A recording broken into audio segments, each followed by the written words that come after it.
There's a pyramid of power with eyes that can see it all. Cameras to capture your image in City Hall. Realize they listen whenever you make a call. If you want a revolution, I'll really give it to y'all. Faith is the army that bands against bands of dead presidents, determining life of mankind of cancerous. How we breathe vapors, quit got us bleeding in streets for cheap paper. Assemble the masses, melt the plastic, compound, realign when the shit gets drastic. Lift the veil when the system's unmasked. It's just another pyramid scheme, a government racket. Divide with the power of Charles Jurassic. Lashing T-Rex with covert tactics. Rise from the ashes, get back to Atlas.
Hello everyone, we are live once again here at L5s.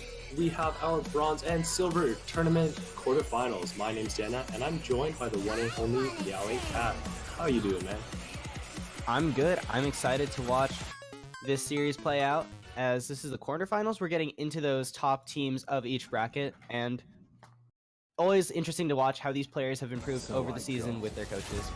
Oh, absolutely. For those at home, this is Team Lights Out up against Team Ultra Rapid Beaters. And since everything was done in Pro Draft, we're just breezing right on by through the draft. Is there anything in particular you want to talk about in regards to this pick ban tool? As it is, of course, fully completed.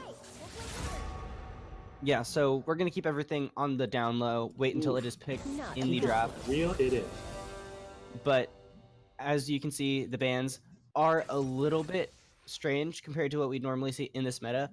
But in this kind of elo bracket, it is much more effective to just ban out those target picks and make sure that those players aren't getting their one tricks. So we do see, like the Anivia ban is very obvious with Finnick in the Anivia club. Oh, absolutely. Also some other target bans, as you see, that aren't too meta, but very effective bans, especially in this kind of elo bracket. Yeah, in this sort of elo bracket where point and click CC, a lot of direct damage, for example, like Annie and Zillion, that sort of thing, these easier to execute champions are much more valuable than maybe in the higher echelons of League of Legends. We do still have some pretty meta bans though, like Nunu, for example, jumps out as a really high percent jungler. And yeah, Nunu has been doing much better recently. Oh, absolutely. And especially in, with kind of a very easy to execute, but also very high skill cap, as in you're able to punish your enemy jungler very heavily if you're able to utilize the awareness, map control, and tracking the enemy. So there's a lot to do with that kind of champion. They do pick up the Warwick, which kind of does mimic the Nunu in a way, but he has a bit of a different skill set, much more skirmishing, with where you want to track on Nunu and avoid them, counter jungle. Warwick wants to kind of track and then skirmish. Yeah, absolutely. And now that we've seen most of this draft, I do want to look at a few lanes in particular, especially these like really brawly top lanes and this engage heavy bot lane. So, wherever you'd like to start, up to Yeah, you. so top lane, we do have a very aggressive matchup with Aatrox versus Darius, and just overall a lot of damage. No real solid front line, save for maybe the Galio and Leona on the side of Team Lights Out, or I believe that's Ultra Rapid Feeders on the blue side, excuse me. Yes. But there is just a lot of damage everywhere, and top lane is going to be a very volatile matchup, I should say. Yeah, for With sure. the Aatrox ulti, he can live through the Darius. However, there is still going to be a bit of a rough laning phase, especially with the Aatrox changes only having that one dash.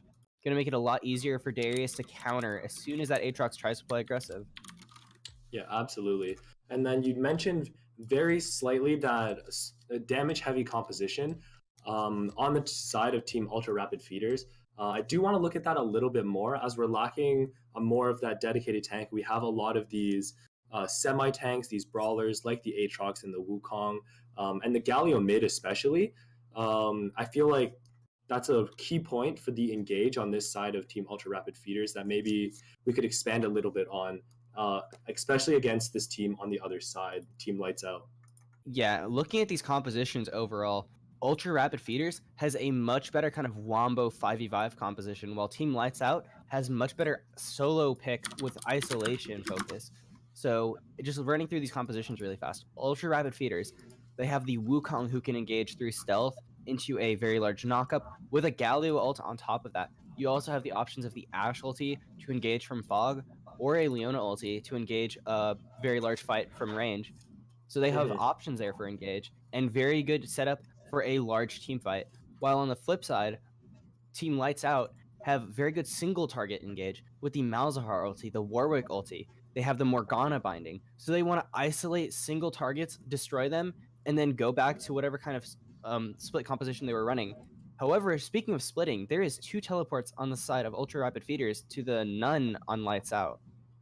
Yeah, I feel like that's a very significant point, especially when you talk so much about these individual pickoffs on the side of Team Lights Out. Um, when you do have these split pushers with this teleport, it's a lot harder to execute on in these lower elos or in this skill bracket. So with this, the point that you brought up with the individual pick abilities of Team Lights Out, if Team Ultra Rapid Feeders doesn't properly execute on this split push with the teleports that they have, then it could lead to disaster when they get picked off by all these tools that you mentioned from Team Lights Out. Yeah, exactly. Imagine if the Aatrox is still shoving the wave out from that's on his base. The rest of his team is in mid lane shoving the wave out that was very close to the tower, while you have Finnick on the Galio all the way near the enemy top lane turrets and just shoving out super hard. Excuse me. Mhm. Then that is a very easy target to pick off, just eliminate, and then bam, you can go to an objective. You get the game control, and then you don't have a Galio ulti to counter engages. So as long as they have the 2 teleports and they are all pressuring the map at the same time and they have vision of the enemy team, Ultra Rapid Feeders does have a very good amount of control, but if they miss execute upon it, it could come back to bite them in the behind. In that rear end. And as we're talking about these individual pickoffs and this difficulty of execution and the burden of execution on Team Ultra Rapid Feeders, we are going to go into a spectator delay very soon. And with that, we are going to send it to a little bit of a music break. We'll be right back. So stay tuned.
And we are back in game. My name is still Den, of course, and I'm obviously still joined by my best friend Meowing Cat here. And we are on the Rift with Team Ultra Rapid Feeders up against our favorite Team LightsOut. I'm just kidding. We don't have any favorites here. I was about to say, picking sides, I see. Not yet. Not yet. We'll see who wins. Whoever wins is my favorite, obviously. But Well, I like an underdog story. However, I don't know if I'm going to be able to handle the 3 games. So I might go with rooting for the winner, too. Yeah, we'll have to pick the see how winner. fast this goes. But yeah. already, there are clear compositions drafted for each side. Going a quick rundown from what we had in draft. Much more 5v5 heavy composition fighting on the side of Ultra Rapid Feeders, while Team LightsOut is playing a bit more of a slow game, looking for picks on solo individuals with their single target CC. Speaking of Team Ultra Rapid Feeders and their 5v5 hard engage composition, why don't we run through that lineup real quick? We've got Kevin Hua, 280, playing Aatrox in the top lane. Jared the Bear playing Wukong in the jungle. We've got Finnick, one of our resident casters here at Learning Fives. He's playing Galio in the mid lane. And bot lane, we've got Mango Tango and Beats Bears BG playing Leona. Yeah, and on the red side, we do have Team LightsOut with Rip Dusty up in the top lane, Norton AB in the jungle, Thirsty Bard in the mid lane, Sionius on AD carry, and Bug Boy Express on support. Should get this Bard some water. Not always good to be a thirsty Bard. He needs that voice. Yeah, Haha. also not playing Bard either. I mean, he does Yeah. have Voidlings, I guess, instead of Meeps. Disappointing. Kinda. Thirsty Malzahar just doesn't have the same ring to it. I mean, Malzahar ulti is basically just sucking them with a straw, so I mean...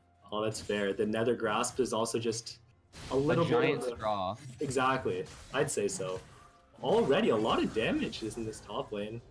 Yeah, a lot of those sweet spots hitting, but Warwick level is up 2. here, though. Norton AB already making a quick gank. He has that red buff. He went straight to it and forces a flash early. Kevin Hua tries to go for the aggressive poke, and while he does get the damage, does get punished for it. And very good trading by Kevin Hua. Doesn't exactly keep an eye on where Norton AB is going to be able to come from, and loses a flash out because of that. And that is important because Rip Dusty now has 2 mobility summoners, but on the flip side of that, Jared the Bear was able to counter jungle and take the blue buff from Norton AB. Yeah, definitely a plus. But no summoners on Kevin here. He has to keep an eye on that. Ooh, a lot of minions though. Rip Dusty doesn't quite want to go through with it. And with these level 3 power spikes being hit across the solo lanes, it could definitely be a volatile amount of action. Speaking of action here, we've got engaged both in top lane and bot lane, and Rip Dusty here is already going to fall Aatrox, despite having a difference of 2 summoner spells, is going to get that first kill. Yeah, Rip Dusty not using either of the summoners and doesn't have teleport in this matchup. So now is going to lose a giant minion wave up there. No cannon minion to tank it up means he's going to lose at least a couple of those minions. And since the Aatrox is running Demolish too, Kevin will be grabbing a turret plate for himself. Oh, it's going very slowly. Maybe just some chip. A but slow push. A little in bit the of end, minion as long save. as Kevin gets a good reset here, that's very good for him. Yeah, what you don't want to see is what's sort of happening right now is that the minions are already there and he spent too long pushing, and now he's stuck there. He hasn't used that gold from the kill, and now actually he's behind in items at this moment. And we'll see if Rip Dusty can capitalize. And with the new Conqueror, it is kind of hard for Darius to apply it as compared to before where he could just hit a minion and he will always have his Conqueror up. Now he has to do a lot more tradings to get it available, which in the end will make his ultimate deal a lot more damage, but it means his pre-6 trading is going to be a little bit harder to get down. Yeah, absolutely. With that change Conqueror, for anyone that doesn't know, it in fact only procs off of champion combat now. So this does help some champions like Rise, for example, and Cassiopeia as spells work as well. But for champions like Darius in this long fight that he's having, he's missing out on that damage. Yeah, and he does get a nice amount of Conqueror stacks, which, again, when he has his ultimate available, will be more beneficial at that point. But because he's not able to get it up, because he's having trouble with these trades, it's doing a lot less for him than even, let's say, Grasp would. So Yeah, absolutely. Speaking Very of grasp, rough. actually, Aatrox has the grasp, and I'm not quite sure if that's the optimal rune for right now, but it's definitely working out for him. Yeah, he's getting a lot of health trays back. You have a couple options with the Aatrox. He's very versatile with his rune choice. You see some going for the Comet, some going Speaking for a of big versatility, trade. top lane. Speaking of big trades, that's a flash forced out already. Rip Dusty actually wanted that originally, but he just gets sweet spotted, and Kevin Hua is off to the races. Yeah, huge start for Kevin Waugh here. Hasn't even recalled yet. Gonna be able to finally grab that turret plate. Will probably take the reset here. Very good by him to do so. And that's huge. Rip Dusty now down so much XP. Level 4 to 6. And while the CS is very similar, that XP differential and that kill gold is what makes a difference. Bot lane, big trades coming out. Oh, yeah, for sure. There's the heal pops already, and that's a summoner spell just in the straight 2v2. And, oh, mid lane as well, there's the fight. There's the level 6 advantage. The cleanse is forced, but Finnick just going to take that damage and leave. It's a lot of fighting across the map. Definitely. And with Finnick still having the flash available, we could see some kind of Galio play come out.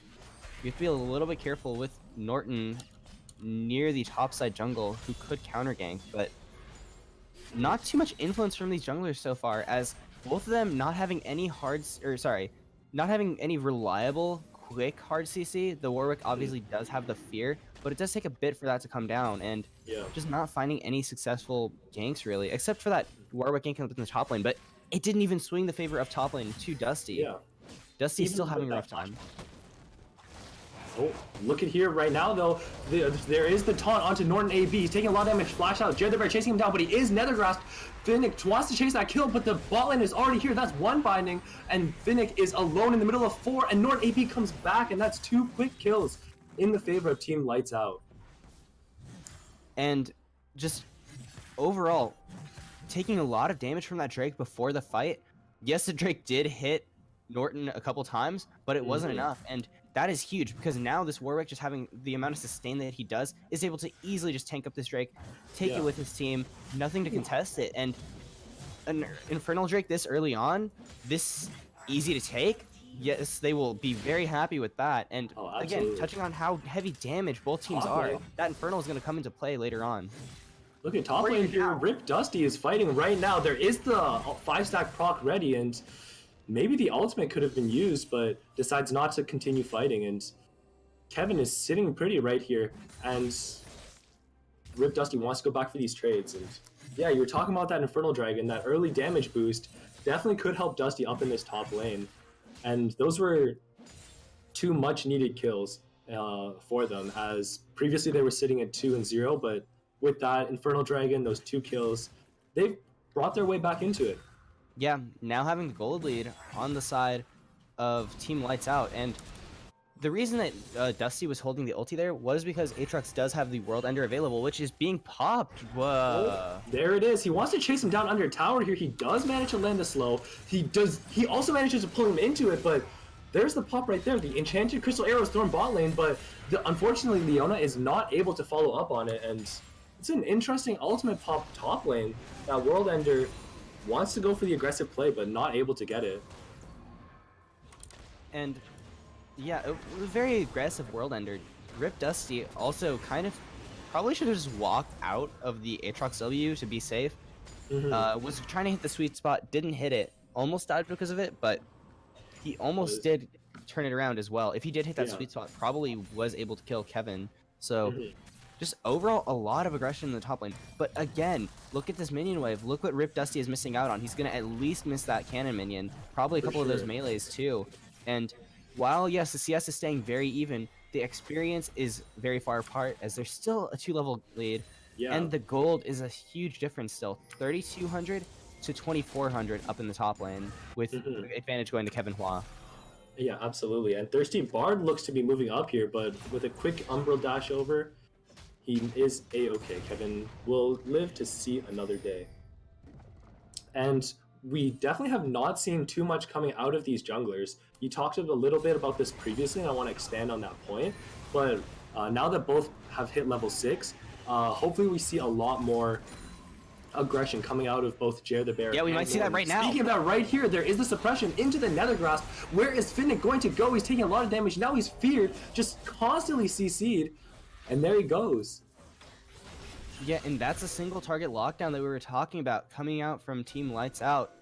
And I mean, it's not a huge kill going over to the Warwick, but it will help them. They have to make sure they don't onto anything Sionis here. There is 3. The full CC onto the Vayne is there. The Black Shield is not enough, and they can continue chasing. The Enchanto Crystal Arrow will miss, and Bug Boy Express just strolls his way on out. Yeah, a bit of a miss positioning from Sionis, but he did have summoners available. Maybe he could have made it out. Either way. Rip Dusty pops that Ghost, gets a lot of damage. There was, in fact, no World Ender, but decides not to go for the Flash Guillotine, and Kevin is just going to walk out of there. Yeah, I think at that point, Dusty could have went for it, but in the end, still forces Kevin to recall. Means that Kevin will teleport back up here to make sure he's not missing too much. Yeah. But Dusty's doing pretty well considering how things went early on. Oh, absolutely. He's up in farm. He's still winning in these trades, but maybe that's due to the fact that Kevin hasn't backed in very long and he just now got that Black Cleaver. So hopefully we see that damage mix up in the top lane. And speaking of which, could be happening right now. Yeah, and something to take note of is Norton is hovering that top side, so we might see that work his way up. He does look like he's not going to focus too much on it, though. Instead, maybe going back for mid lane. His ulti's coming up in a second. There is the taunt, and that's just going to zone them off. He runs in real fast, but decides to blast. Yeah, and I mean, without the Malzahar ulti to follow up, it's not that secure. Plus, they didn't know where the Jared the Bear was, so oh my lord. That's a lot of damage. Get him some flex tape. Finnick here taking a lot of damage. The World Ender is popped under tower, not the sweet spot healing, so he will not be able to recover. Flashes out of it, but Kevin Flash follows, and there's the 3-man Leona ulti, but it's not enough. Norton AB is going to get that pick bot lane. Oh, we just see the Rubicon coming in. Arrow here onto Sionis, and that's a lot of damage. The Black Shield is not going to be enough, and he's still going to fall. Even the Nether Grasp in the mid lane, and that's a solo kill there. The stopwatch is pops, and that's a double kill. And Norton AB is on his way out. I don't think there's enough CC. He's just going to run out of there. Never mind, Jared the Bear changes my mind. That's a triple kill for him. And he brings himself up to 3-1. Yeah, and just like that, Goldie is swinging back over to Ultra Rapid Feeders. Plus that tower, as you mentioned, that first brick tower dropping, giving that extra gold. Plus all those plates going over to that Aatrox. That is a lot of gold. 2,000 gold lead up in that top lane. 5.3 to 3.3k. That is a lot. That is basically the whole gold difference. That is the whole team's gold difference. It's actually, yeah, that's pretty big difference. Although, taking that into consideration, Dusty is still trading very well into Kevin, and as long as there is one other member there, Kevin will be able to be shut down. But they're just not making that happen yet, and there's a lot of scaling on the side of Team LightsOut, but the engage potential from Ultra Rapid Feeders is winning out. And as long as Ultra Rapid Feeders is able to keep up this momentum, make these engages happen, and make sure they do not fall behind against a Vayne or a Darius who can just destroy everything, it looks like they're in a pretty good spot right now. Yeah, we're talking about that that super strong engage. We mentioned that even from Champion Select, and we've been building upon it the whole time. However, we have yet to see Finnick really use that ultimate into a side lane, especially maybe in collaboration with Jared the Bear. So I'm just waiting to see that, maybe to shut down that bot lane even farther to make sure that Vayne doesn't pop off. But I'm waiting to see Finnick use that Hero's Entrance. Yeah. The only thing about ganking bot lane that is a bit risky is the turnaround that if Warwick comes from Fog and swings a numbers advantage to even, there is a large amount of outplay potential with a Morgana shield on a Vayne. That Vayne can do work. So they really have to make sure that they get her down when that Black Shield is on cooldown, or they know for certain they have a large numbers advantage. Yeah, absolutely. I do want to look at this mid lane difference, though. We haven't talked a lot about it yet. Yeah, that solo kill, plus Yeah. just overall CS and kill difference. Yeah, absolutely. However, Jared the Bear wants to change my mind about that. The cleanse is thrown out, and that's almost a solo kill. The Nethergrass comes to save himself, but the Winds of War as well as the Flash, Jared the Bear is going to get a shutdown. Just when we were talking about that difference, Jared the Bear comes in. Flash, the Norton AB top lane wants to go into Kevin Hua. He does get the World Ender off. He, however, gets feared. The Ghost from Rip Dusty chases him down, and he's going to put into Resurrection and going to live and walk out. Jared the Bear, though, comes in, wants to turn this around. Does not actually want to turn the return. Doesn't have the ulti available. Oh, still does want to put out some damage though. And that's not enough. No, Chase will end there, but that kill pickup in the mid lane, Finnick flashing to try to pick up the kill himself, not going to quite work out for him, and that will hurt him a bit, especially against this Malzahar, who, if you don't have a way out, you are probably dead if they hit one of those R's on you. But Yeah, absolutely. that kill going over to the Wukong is very important, because if he starts snowballing really hard, he can just start one-shotting people. It doesn't matter if you have a Morgana Black Shield. It doesn't matter if, you know, you have half your health on a champion who can heal it back up like the Darius or the Warwick, because he could just start one-shotting you at that point. Because you're just dead. You can't heal if you're dead, right? Exactly. And with the lethality Wukong build, he definitely can just burst targets very efficiently. So we have to keep a close eye on Jared the Bear, because if he picks up a few more kills, once he starts completing those lethality items, he is a huge threat. Absolutely. In fact, he's already started that snowballing train.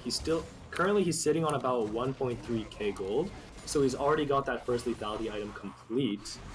And with this advantage that they have, this almost like 2.5k gold lead in favor of Team Ultra Rapid Feeders, how do you really want to see them move around this map and use their engage tools that we've talked so much about to basically snowball that lead into objectives and the game win eventually? Yeah, I mean, as long as they keep looking for making plays off the Fed members, that Wukong, or making engages with the ultimates from bot lane, as they have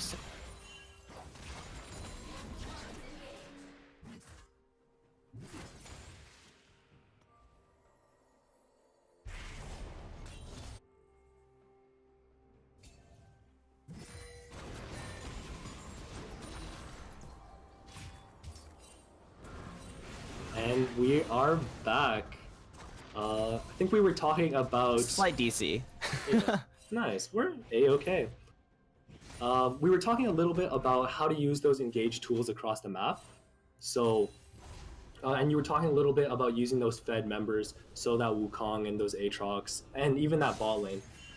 Yeah, But- the bot lane, while not super high in kill difference, the gold is fairly even for all bot lane members. The engage potential that they provide, they can support that Wukong, that Aatrox so well. And the Galio too. The Galio, while pretty far behind actually in the mid lane, is Fighting still here very top lane. good. Nope. Just gonna chunk him out for half his health and then decide to stop. Yeah. Dusty having a really tough time. I think once he starts getting some help or some kind of defensive items, I mean, he had to go Merc Treads because of all the CC, and that's just, you know, not going to help him too much against that Aatrox. Arrow bot lane, Jared the Bear is here, and he's just gonna delete Sionis. He doesn't even have a chance. Meanwhile, top lane, that's a double kill bot lane, but top lane, that's a single. There's the Norton AB. That's the double pull from Rip Dusty. Kevin Hua still in that World Ender, and he is looking to chase him down. He exits, actually, not gonna get that revitalize. And the Blast Cone here must get the auto. He does, and he actually boots Finnick over the wall, and Dusty, with that Ghost, is just gonna run his way out of there. Fighting across the map, and overall net 3 positive in favor of blue team here, and they get the dragon. Yeah, Ultra Rapid Feeders, again, making that engage happen. And not even having Finnick go down there, they just had the Wukong just delete the bot lane, and that's exactly what we were afraid of. Now he has a completed Deathblade, he has Mobius to just rush in there, and he's sitting on a 1k gold, so he's gonna get more lethality when he goes back, and this is just really rough to deal with. He also could go for something more defensive like a Guardian's Angel, and just completely kamikaze and not have to have any regard for his life because of that defensive option. So Yeah. he has choices to go with. Or even a QSS. I mean, I do think that Wukong getting the QSS here would be pretty important too, as Yeah. all of that CC, it is an option. Yeah, for sure an option. And when you look at how Rip Dusty is choosing to itemize this game, he is still going for that Triforce, and in that point, you're so squishy. Who actually stops this Fed Wukong? Like, do you have to Nether Grasp him? Then like with Norton AP, you don't have any front line to deal with him. Oh, arrow here. They want to look for an engage. Hold that thought. Nope, they're just gonna back off. But yeah, in response to that question, oh, I guess that's how they stop him. Yeah, I mean, just condemn him into a wall, land a binding on him, and he's gone. And that's why he needs that QSS. If he itemizes full offense, you're going to start giving over that shutdown gold. You're going to start dropping kills and not getting those pickoffs that you want. And because of that, this Vayne now has a nice little extra bit of gold, and they get a tower off of it too. So that's why, as a Fed carry member, you have to make sure that you are taking precaution with your own life. Oh, absolutely. That, in fact, the defensive option becomes the best offense because you can play much more aggressive and much more recklessly because you have that failsafe like QSS and the Guardian Angel. Right? Exactly. And it also means that if you're going forward, you're spinning around as Wukong and you get hit by a binding, if you get condemned into a wall, you can just pop that QSS and keep spinning right through them. Mid lane here, they might want to catch Finnick. The Dark Binding, unfortunately, is a little bit short, and they're going to miss out on it. Actually, Jared the Bear there wants to red buff. Top lane, the Warwick ult, there's an immediate TP though. The World Ender is popped as well, and they're looking to turn this around. Finnick gets that two-man taunt onto both members, and that's a lot of damage. The Galio ult as well. The hero's entrance just enters back on himself. Norton AB is being knocked up by Finnick, and they're just gonna both sides walk away after that fight. We do have to be careful. Jared the Bear is here. Oh, he's here. He wants to one-shot Norton, and he will. Bug Boy Express Black Shields himself and just kind of walks out. Unfortunately, does not work against Warwick ult, other than the knockup reduction. Yeah, and just overall, this Wukong is putting in so much work. He does have to be careful, as we mentioned, but he is still playing very aggressively and not slowing down. He's just gonna smite it. Oh my god, he smites it away. Jared the Bear, the thief of the game, steals away some kills, steals away the red buff. Next, he's gonna steal the victory. We've talked a lot. Oh, sorry. Go ahead. No, go. Oh yeah, we've talked a lot about how blue side needs to snowball with this engage and with everything. How do you propose that team Lights Out with their pick abilities? How do you want to see them move around and basically get their way back into this game and reduce this 3K gold lead? I mean, they do have very good single target pick, as we have mentioned, and as long as they get the numbers advantage, they fight, let's say, a 4v2 or a, even a 2v1, potentially, depending on which member. If they're able to burst down, isolate a target, and CC them for multiple seconds over and over again and chain it properly, they could make it happen. But they got to make sure that they aren't letting members in fog turn it around. If Wukong is stealthing nearby, if the Galio is within ulti range, if there could be an enchanted crystal arrow or a Leona coming in with Mobies, or she doesn't have Mobies, they're just coming in, period. Yeah, just that is a lot just of showing up at all. So they have to make sure when they go for those picks, they are safe enough that they have the vision to support the pick. Yeah, right now, absolutely. they don't have that kind of vision set up. And so if they go for anything, there is a high risk that it could be turned around on them, and it could be a game-losing play. Yeah, absolutely. They do still, like you mentioned, have these pick options, but it's so much harder to set up when they're behind like this. And so we talked about what the losing team should come back with. And as the winning team here, you're sitting on only about a 2.5k gold lead, actually. So, the arrow here onto Morgana is a good pick for them. The flash from Leona is going to follow. The black shield on the Leona ult, and she's going to walk out. That's 2 ults wasted as well as a flash, and that's a net positive. Yeah, and you really need to be looking for big engages, not just trying to isolate the Morgana, who has flash and the black shield available. That is a pretty big blunder, and it will slow down the dragon attempt from the side of Lights Out. However, this does mean that there's an opening for ultra rapid feeders, but they are still fairly behind, so they don't want to push their luck, and that might be... There's the Jared Bear run, and he just gets melted because of Norton ABCC, and now the fear as well onto Finnick, and Rip Dusty's ghosting onto the backline. Finnick has to flash out after that taunt, but they're just getting chased around by Sionis, and that's a double kill already, and that's exactly what you want to see if you are team Lights Out.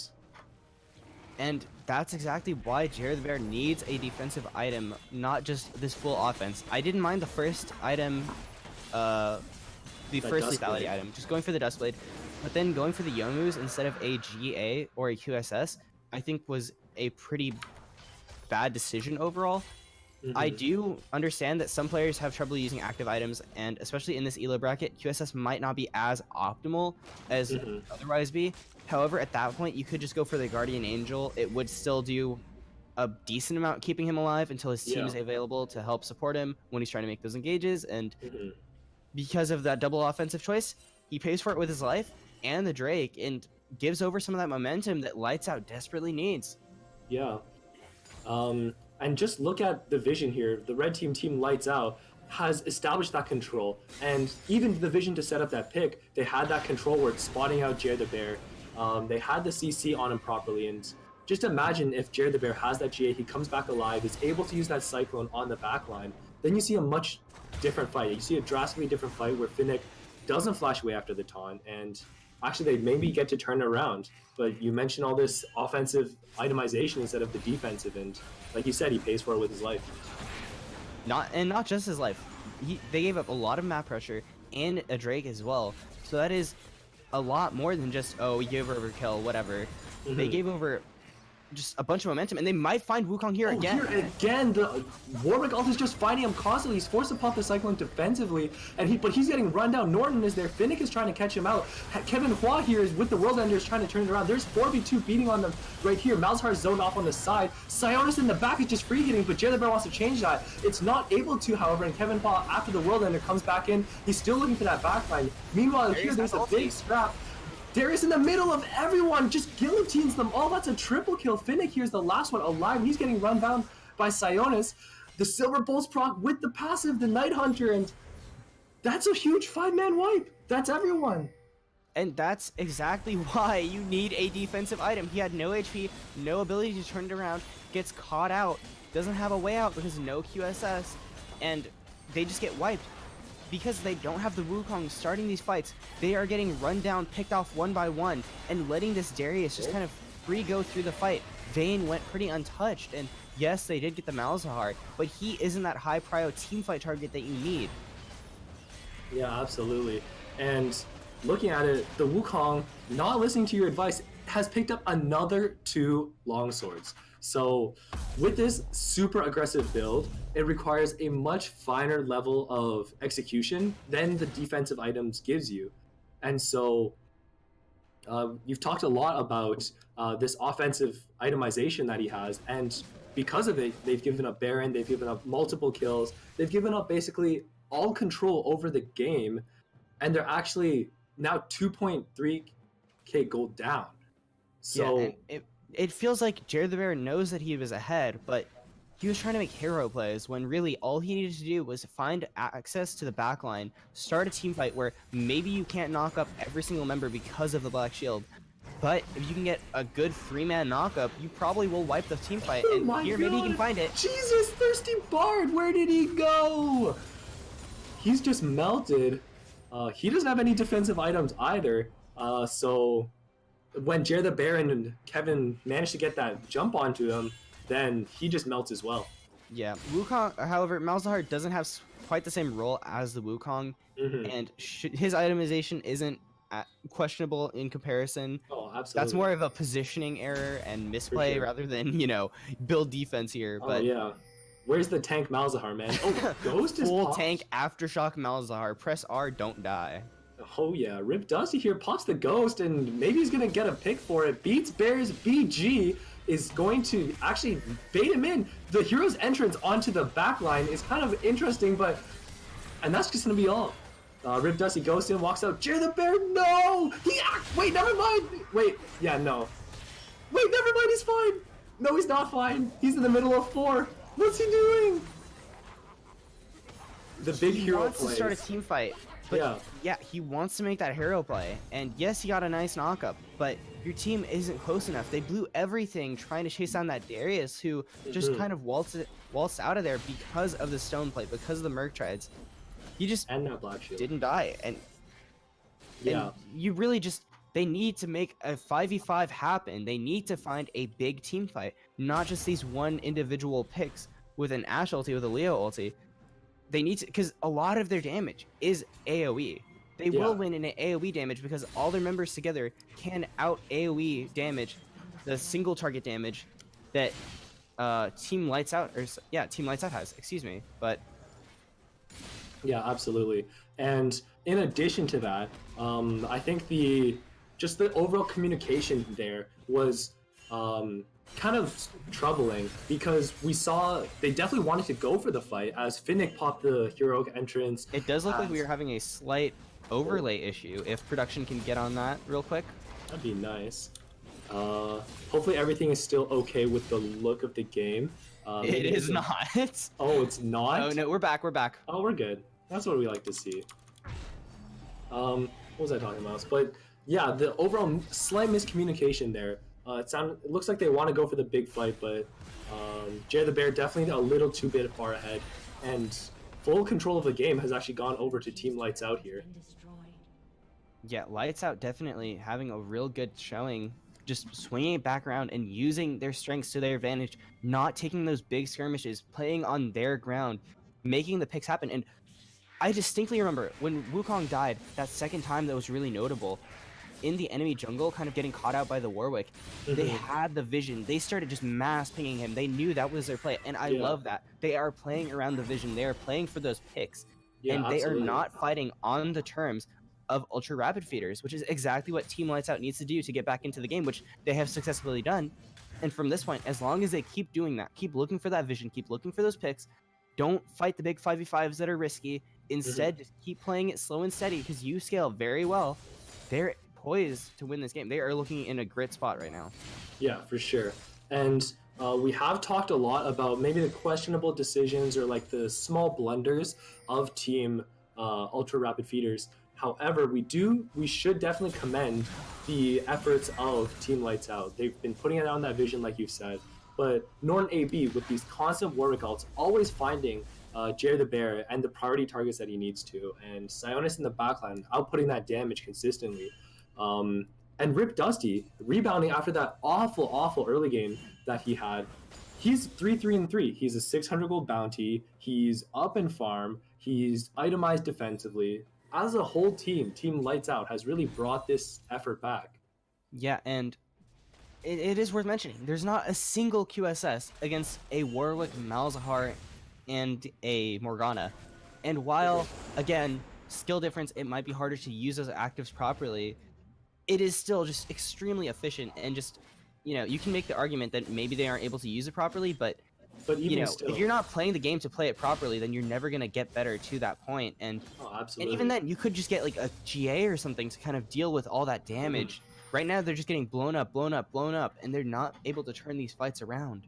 Yeah, and even if they're not able to fully maximize the QSS efficiency, like maybe they QSS half the Malzahar ult, or like half the Warwick ult. Even still, that's your money's worth. You're doing your damage so much earlier, you're reducing the effectiveness of their abilities so much earlier, and like you said, if you're not trying to play the game optimally or correctly, then you're never going to get better, right? And that's the point of learning fives. Exactly. And so at this point, it is pretty tough to get that access to that backline with that many skill shots, that much lockdown potential.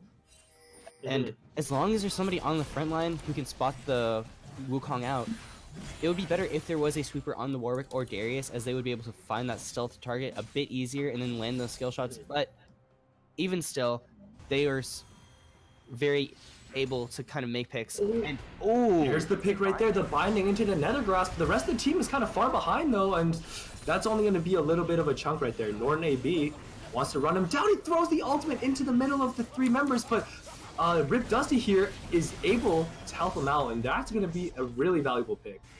Yeah, really hard chase down and a lot of stuff burned there, but in the end they do get the kill. They don't have everything available, don't have the Malzahar ulti, don't have the Warwick ulti, no Darius Ghost. That doesn't matter, So, they're burning and this also Baron. the backline is open to the Wukong. This could be it. Jerry the Bear here is spotted out by some wards. They are trying to zone him off. Rip Dusty and Bug Boy Express trying to make that It's at 4K. zone play. The Baron is still falling here. They need to do something, and they're just going to let it fall. Jerry the Bear here is running the wrong way. He's trying to go on a world tour. He's going into the blue side, and they're going to let him go. He's on a world tour. Yeah, and with that Baron taken, now a lot of extra power on the side of Team Lights Out. Infernal Drake is coming up in 18 seconds, and it looks like they're just going to have to give that up. Very big Drake advantage over to Team Lights Out with that. They're going to have that 70% extra increased damage, a lot of Yeah, for sustain sure. from those Ocean Drakes too, and it's going to make it a lot easier for them to kind of get that split push going on. This is a little bit of a risky siege. There's only 3 members here. Warwick's at the dragon, Morgana's in the base, and they do recognize that. Credit is due to Team Lights Out. They don't go for that full siege, and they're just going to back Oh, off. Ash Arrow! That arrow, though, use your QSS! It doesn't matter, he's already dead. Jared the Bear manages to get that catch. And that's real valuable. That is so good. They hop over the blast cone as well. They steal the dragon. And Norton AB is going to fall for his sins. He's trying to get some damage out, and Bugboy Express is trying to help him, but he gets slowed down. He's flashed after, but it's too little, too late. The flash fellow from Beats Bears, and that's going to be another catch. Thirsty Boy Bard, not Thirsty Boy, Thirsty Bard here is in the middle of 5, and he's getting run down by the World Ender. That's a lot of damage. Leona does not catch the Nether Grasp onto the Reviler. He's still moving around. He pops the stopwatch, and he gets shut down. And suddenly, the game is turned on its head. I don't know about... I don't think the teleport was necessary there from Kevin. He is also very low, so even if he did meet the Darius there, it would not be a great situation. But overall, except for that teleport, very, very good from the side of Ultra Rapid Feeders, and all that kill gold, swinging things back over a bit. They are still at a gold deficit, but they have put a stop to that Baron push. And with Dusty not having TP, you have to make sure you're respecting that double teleport from the side of Ultra Rapid Feeders, and just member after member getting picked off one by one by one. They drop a lot of kills there and kind of put a wrench in their plans. Darius still does have the Baron for a little bit of the duration. However, it does not look like they're going to be able to get a full push off of it. Losing those 4 Barons was so key for Team Ultra Rapid Fire.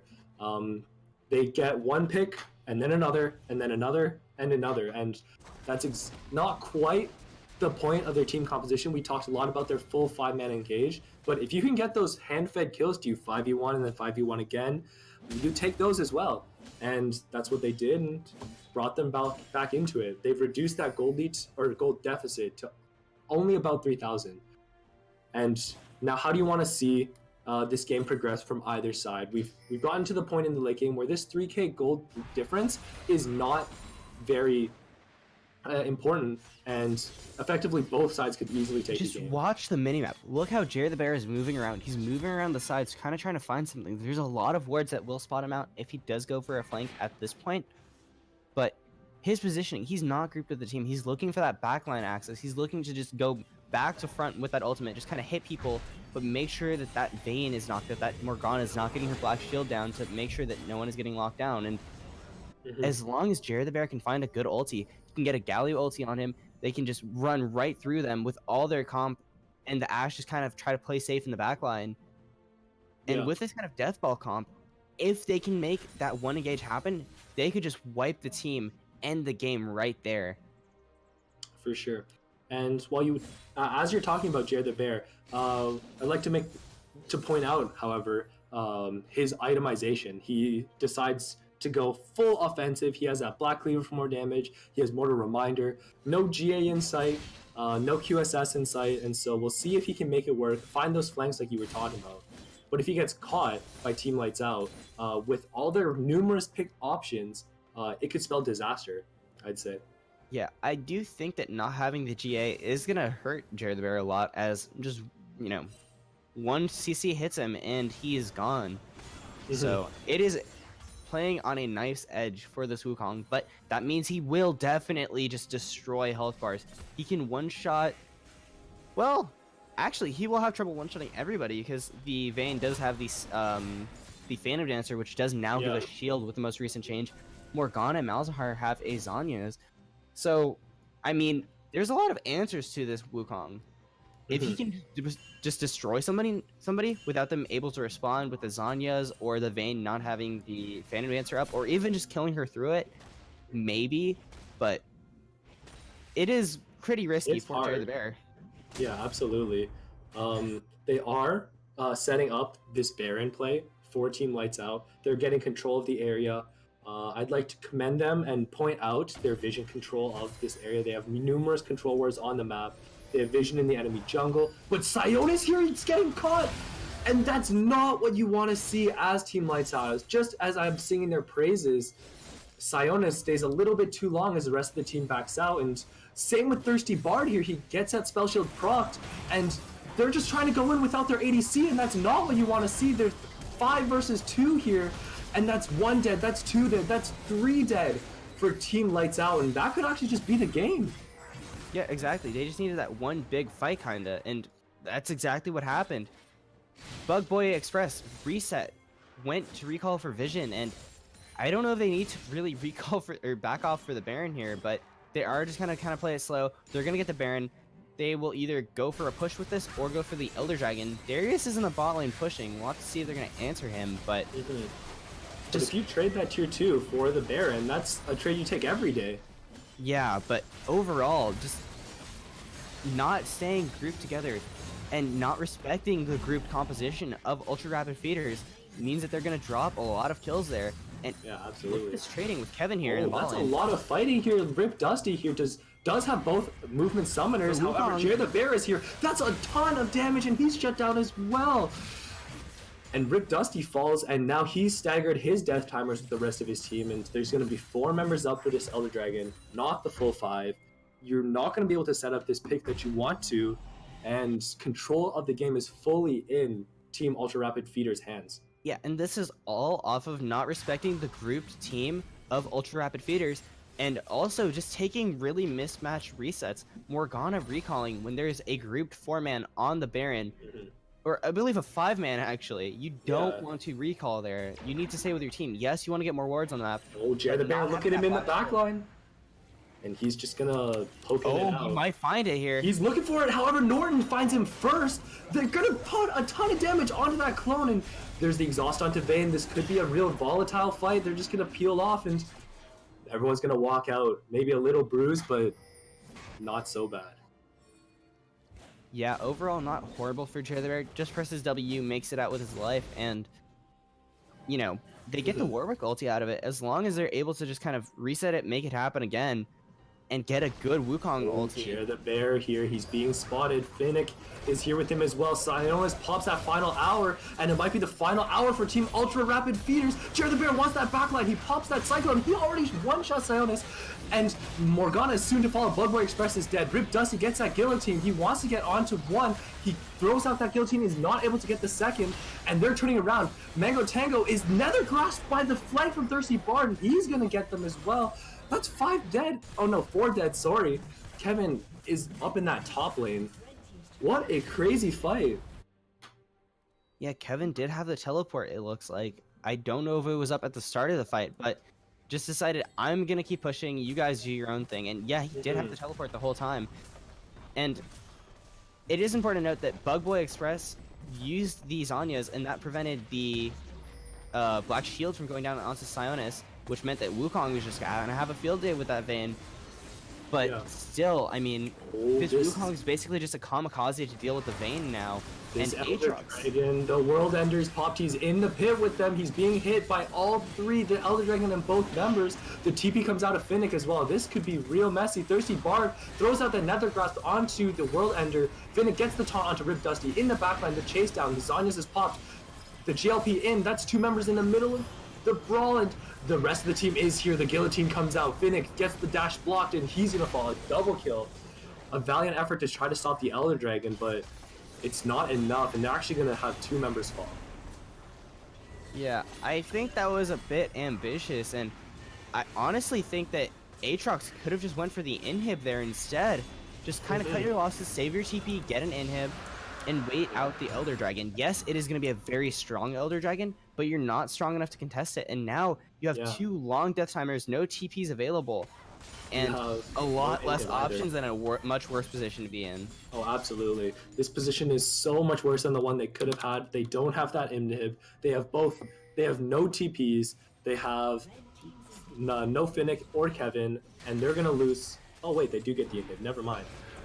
The minions.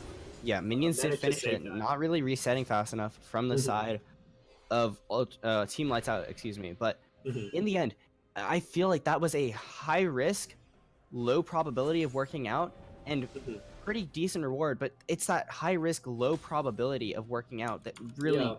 it's probably not going to happen. The better decision is just take the reliable. We're going to get an inhib. We're going to just reset, have everyone available. They're not going to get anything done. In the end, it's as long as they don't bleed too much, it is basically the same effect as, you know, there wasn't any extra pushing because of those death timers. They didn't just run the base down. But you got to be careful. And now they're not having the TPs means that you don't have the option to kind of match that split push, TP in, and fight with numbers advantage. Everything is going to be laid out where it is. People are not going to be jumping around except for the Galio ulti. And we've yet to see that Galio ulti really be used effectively from those sidelines. We've talked a lot about that option, but it's yet to happen. The chase down here, that's a lot of damage. He's chunked to pretty much half health. Sionis is just going to chase him down. He should be dead very soon. However, Jared the Bear is going to kill Sionis even sooner and beats Bear, JP. They're in the middle of all the members, and Rip Dusty and Norton are just going to fall here. That's 3 dead for nothing, or sorry, for Finnick. And that is not a trade you like as Team LightsOut. 3 for 1. Yeah, definitely really rough situation to be in here. And it might end the game as they're trying to chase down. Not going to be able to find any more kills here. But as long as they just see, oh, maybe they World Enders pop. They're chasing him down here in the under the Nexus, or sorry, under the inhibitor tower. The Nethergrass is channeled. However, it is canceled. And Thirsty Bard here gets a double kill, and he looks for more. That's a third. Wait a minute. That's a fourth. He's just turned around the entire fight. Thirsty Bard and Bugboy Express saved the game for Team LightsOut. Yeah, that was a very over-ambitious play, just diving under tower after tower. And this Malzahar has a lot of gold. Even before that happened, he was still very strong. And he just deletes them. Also, that Rylai's, it's going to be trouble chasing after him, so might as well just take the turrets, kind of push with your wave, zone him off the wave, and at that point, if he walks up to the wave, then you can engage. Just running after him, overcommitting, now you are basically just conceding the Baron. And just like that, things swing back over into the hands of Team LightsOut, giving them just a shining light to get back into the game. Yeah. This game as such has been such a roller coaster in terms of control, in terms of advantage, in terms of these high priority objectives. We now have Team LightsOut controlling the Baron. They gave up that Elder Dragon, however. Look at all these items and look at this damage that they have. They have the Malzahar, who can pop off like we just saw. They have the Vayne, who can pop off in these fights. They have so many threats that it's so difficult for Team Ultra Rapid Feeders to stop every threat in these fights. So how do you think they should navigate it? How do you think they should go about it? I mean, again, both teams have it clearly laid out. Team LightsOut, they want to make picks. They don't want to fight straight 5v5. Ultra Rapid Feeders, they need to look for that engage. They need to look for the clean 5v5, just run through them, make it happen. Just get a good engage, don't get over antsy and take some kind of mismatch of one. But because they're kind of waiting a bit too long, they are going to lose that tower to the Baroned up minions. Yeah, absolutely. We do have to make note though, topside, really large wave, already 2 super minions up there. Somebody on Team LightsOut is going to have to answer that. And with no TPs, they're not going to be able to siege in that maybe 4 Oh, 5 this situation. is really bad. They're split up. They might catch up to Warwick. The bad reset here. There's 2 members here. Pings coming out from Team Ultra Rapid Feeders. They're trying to chase down here. The Enchanted Crystal Arrow does not hit the Black Shield. It actually catches Bugboy Express, and that's huge. The Heroic Entrance catches him as well, and that's going to be 1 dead. And it could be more. It could be disaster. They're pushing in this bot lane. Oh, it didn't hit the Warwick. That's actually hilarious, but also tragic at the same time.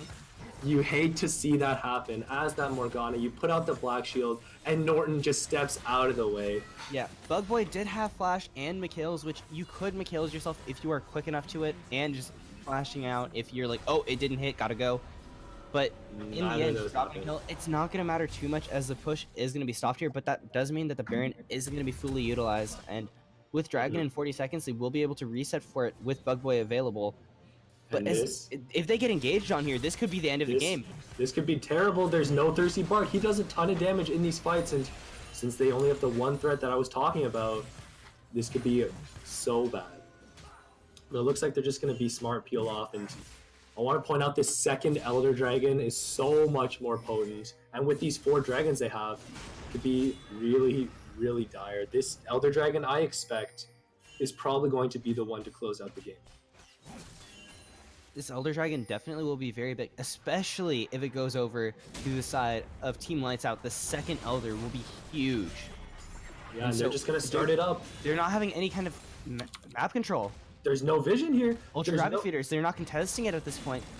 They might look at them on the map. No. They're not going for the steal. They haven't got the pick. They're just going to give away this second Elder for free. And it's going to take a miracle engage. It's going to take a miracle full 5v5 fight for them to burst through this damage. Yeah, and remember that extra Elder is going to be doing a lot more damage now. That burn is really strong. And there's a good amount of AoE that can apply it too. Morgana W is going to just destroy people now. If they have just pure damage in these fights. As soon as they get hit. The dash in, Jerry the Bear wants to get on that backline. He's looking for the Bane. The Condemn is good, and he's suppressed. He's not going to get that. The heroic entrance, however, is trying to follow up on it. The Vayne is still not knocked up. They're just melting through the team. Rip Dusty here is going to melt them. The Guillotine on 1. He's chasing them down. The Nether Grasp, Thirsty Bard. You have to believe it. The Grasp, the Suppression. Kevin Hua's the last one left. He's going to get put into the dirt. And that's all she wrote. The towers will fall. The Nexus will fall. And everything will fall for Team Ultra Rapid Feeders. And that first game is going to go to Team LightsOut. Yeah, and in the end, it was a 30 kill to 30 kill game within 51 minutes. That is just a bloodbath and a very long game. We'll have to see how it progresses out with the entirety of this series, but overall, both teams did look like they were struggling to play towards their win condition. However, that is always true towards a first game of a series. People can adapt, and they can kind of just go, hey, what if we just played the way we needed to win? The coach should just give them a quick little swift, just win the game. That's all you got to do. Just win. Just do what you need to do to win. It's that easy. However, we are going to throw to a quick music break, after which we're going to get back to this best of 3 series between these 2 teams, Teams Ultra Rapid Feeders and Team LightsOut. So we're going to cut very soon. Don't touch those browsers. We will be right back.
And we are back with game 2 of the matchup between Team Lights Out and Team Ultra Rapid Feeders.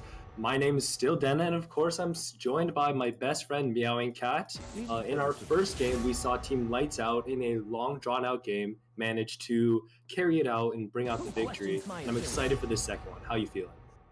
I'm feeling good. I'm in it for the long haul. I've made some popcorn. I'm in it. I wanted to. And this game, I don't think we will be seeing the same thing as we did last game. I definitely do think the teams have talked it over, worked out the kind of little mishaps that they had. And heading into this next one, I definitely don't expect it to go to 50 minutes. I do think that there might be a few hiccups here and there, as is the nature of these kinds of things. But I do expect to see an overall much cleaner game from both teams, and I want to see how they play stylistically, depending on what kind of compositions they do draft. As we have done pro draft beforehand, they are kind of just locking in champion select order. We're not going to spoil any of the picks until they are picked in the lobby, but this draft is they're definitely switching things up. I'm going to say that, to say the least. Oh, absolutely. Looking at this draft myself, they've definitely made a couple of adaptations, and I'm ready to talk about it. But let's look at this top lane first of all. We have this Pantheon, this legendary lane bully for Kevin, who did really well in that Aatrox last game, up against Rip Dusty, who's given up the Darius, and he's actually swapped over to the Scion. So let's talk about that lane first of all. Yeah, so already this top lane, we do have the Scion and the Pantheon matching it. So it looks like they're kind of switching things up a bit, with the side of Earth having a lot more pick, while the side of Team Lights Out having a bit better team fighting engaged with the Scion with the Nunu, while, you know, the single target from the Pantheon, the assassination potential from the Kayn and Veigar is there. So it does look like the teams have kind of flip-flopped, and we'll have to see how that switches things up if one team is more proficient with the other's playstyle compared to last game, where it was pretty evenly matched. Oh, absolutely. It was definitely evenly matched last game. There was a lot of teeter-tottering with both teams having the initiative and then both teams making these big plays to bring it back. And hopefully with the coaching that they received in between, they did manage to clean it up, and we'll hopefully see a much cleaner game this time through with the teams executing on their win conditions. And as we're closing up around this, we'll be seeing the full team compositions. And big surprise, the Vayne has come back out. And this time it's actually paired with the Tom Kench instead. So a lot more protective of a support up against this team. Yeah, and I think the Vayne worked very well for Sionis, as he was just popping off late game. He did have a little bit of trouble early in, but that is Vayne's weakness. And so hopefully this Tom Kench is able to keep her alive, keep them safe. And I do really like the Tom Kench pick. I am a bit curious about, one, the summoner choice, as right now he's hovering the exhaust. If he's going to be running Spellbook, getting that cleanse, as cleanse is very nice to have on Tom Kench, and for sure would make it very hard for anybody to get picked off, really, because Tom Kench could eat anyone who gets CC'd, and then if he has cleanse, could just save himself. Yeah, and versus a lot of the pick potential on the side of Team Ultra Rapid Feeders, they have the Morgana Binding, they have like the Veigar Cage, even the Pantheon Stun are all cleansable. And in fact, if they get caught onto the Tom Kench, and if he does take that cleanse, then it'd be a lot more effective. But with these full drafts rounding out, we do have a lot more of that single target pick potential on the side of Team Ultra Rapid Feeders on red side. However, they do still have a lot of team fight. Talk to me about that, about their lineup. Yeah, so both teams actually do have really good team fight. It is a bit interesting where on the side of Ultra Rapid Feeders, you have very good pick potential, but at the same time, imagine getting a very good Veigar Cage with a good Kayn knockup, with a Pantheon ulti dropping on people, with an MF ulti in it, with a Morgana getting a very good ulti. So there's a decent amount of AoE, but they also have a very good single target pick with the Morgana, with the Pantheon specifically, and a lot of burst damage. While on the flip side, Team Lights Out, they have very good front to back kind of fighting. They have a very good front line. They have a wall. They have very good damage. The only thing is making sure that they keep it safe while they move it forward. So as long as they fight front to back, fight safe, make sure they aren't getting corralled into a choke point and then taken out and CC'd everywhere, Team Lights Out has a very good composition for that. But Earth, they have a lot of damage, and one misstep from Team Lights Out could mean Lights Out. Oh, absolutely. That front to back fight style that they have, that Scion, the Tom Kench, the Nunu, that super beefy front wall they have, with that backline damage and this crowd control they have, uh, would you say that's easier to execute on, or would you say that it's easier to execute on this sort of team fighting like pick off and uh, composition that Team Earth has on the red side? Yeah, definitely would say that it is easier to execute upon Earth's. It depends actually on the teams, because if Lights Out is having trouble staying coordinated, making sure that they're walking together, they're going to have trouble dealing with all that pick potential. While on the flip side, if they are sticking together, if they're huddling up and then just forcing fights with numbers advantage, with their engage potential on the Scion or a Nunu snowballing in, whatever kind of avenue they decide to start these fights with, they Mhm. could just roll over, and they have a lot of damage on that Vayne and Lux, a lot of friendline to keep them safe. And so it is a lot about these individual players and the outplay potential, as well as the opening of these fights. Yeah, absolutely. I would definitely agree. Um, Now, looking at the maybe lane specific part of it, we have this Misfortune Morgana, that long range poking out style versus this really safe Vayne Tom Kench, right? And so, what would you say about that, like lane pressure, very quickly? Yeah, the laning definitely, there are advantages to both teams. I definitely think early game there will be a advantage towards the bot side of ultra rapid feeders. However, the Tom Kench can nullify a lot of the kill pressure.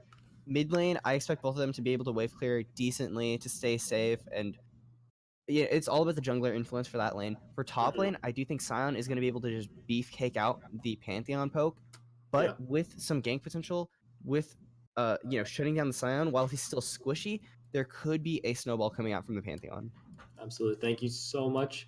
And with that, we're going to wrap up this lobby and we're going to toss it over to a music delay right about now. Don't touch those browsers. We'll be right back.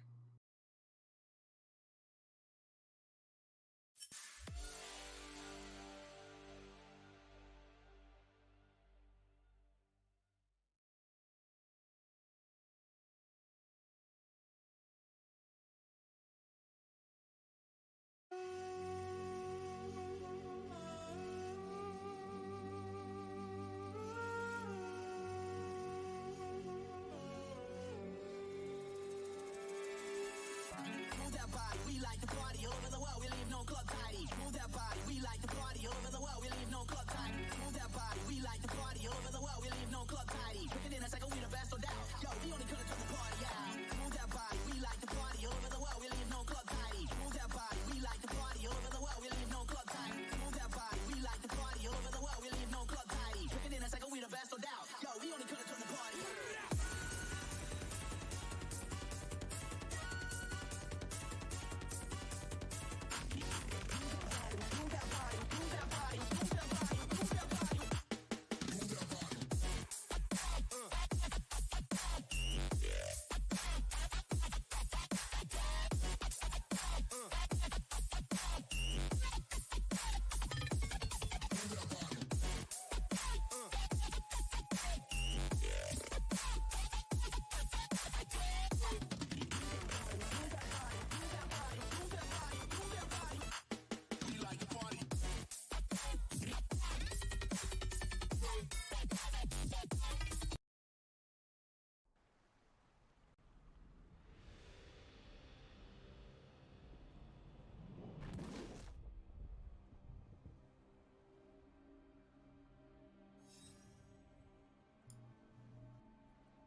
And we are back on the Rift with our second game in this quarterfinals matchup between Team Ultra Rapid Feeders and Team Lights Out. We've swapped sides. We now have Team Ultra Rapid Feeders on the red side. Top lane Kevin Hua repping that Pantheon. We've got Jer the Bear swapping it over to that Kane. Finnick with the Vagar in the mid lane. And Mango Tango and Beats Bears BG bot lane playing Morgana and MF. 30 seconds until minions spawn. And on the unmute mic side of the red team, Oh, flash we have forced. a level 1 coming out from the side of Ultra Rapid Feeders with Kevin Hua 280 in the top side, Jerry the Bear in the jungle, Finnick on mid, Mango Tango on 80 carry, and Beats Bear BG on support. Cool. I think we just introduced the same side Did we? twice. I thought you went Yeah. with blue. Yeah, I just slapped the headset back on and was like, "Oh, we're That's in." totally cool. I No heard problem. you intro. You want to go for the blue side? You can have the Yeah. honors of both. Oh yeah, I'll introduce the blue side as well. We've got Rip Dusty in that top lane playing Scion. We've got Norton AB playing that Nunu in the jungle. Mid lane we have Thirsty Bard on a Lux now, still no Bard. And bot lane we have Sionis and Tom Kench playing Vayne and... Wait. Oh man, Bugboy Express playing Tom Kench and Sionis playing Vayne. Whew, what an intro. You want me to just go over the blue team again? I think we've got it. I think we're A-okay with our intros now. All right. I'm content with that. Yeah. Whew. Well, already During- kicking this game off. The last game broke great us. start. 50 minutes. yeah, 50 minutes back and forth, but this game, while we were doing our 3 introductions, Sionis unfortunately had to burn his flash because of that early invade from Team Ultra Rapid Fire. So how do you want to see maybe like the junglers play around it? Do you think Jerry the Bear should put any additional pressure to that lane, or do you think he'll be okay? Yeah, there definitely could be a bit of a focus on Sionis, as he was the main damage threat last game, and this game too. There's only 2 real damage threats on the Lux and the Vayne, and eliminate one of them, it makes it a lot easier to itemize, but the Nunu coming down here. Norton AB is here already, and they're on to Beats Bears, and this could be a bad game for him. The flash follow, the tongue lick does not land, however the dark binding does. He's taking a lot of damage. And they're just gonna run out. A lot of Summer's Force. Meanwhile, top lane, Kevin Hua pops the ignite. The flash out of Dusty. I don't think it's enough. That's first blood already. It's 250 into game, and Kevin Hua gets that first blood. Yeah, and while the sign is swishy, you have your chance, and Pantheon making it happen. Kevin Hua with the aftershock just going ham. Oh, mid lane though. There is the snowball. Norton AB did get caged, and he's forced to flash. The binding does not land from Thirsty Bard.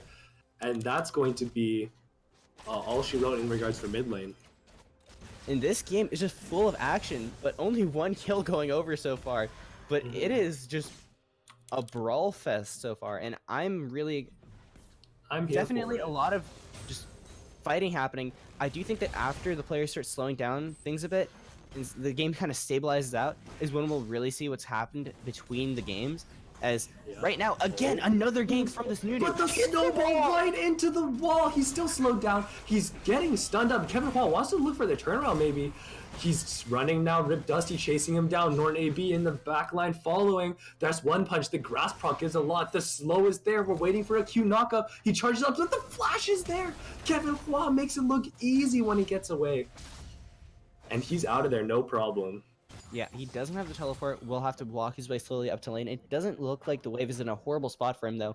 He should be able to come back up in there and maybe miss a cannon, but be able to get at least a couple of those minions by the time they are dying to the tower.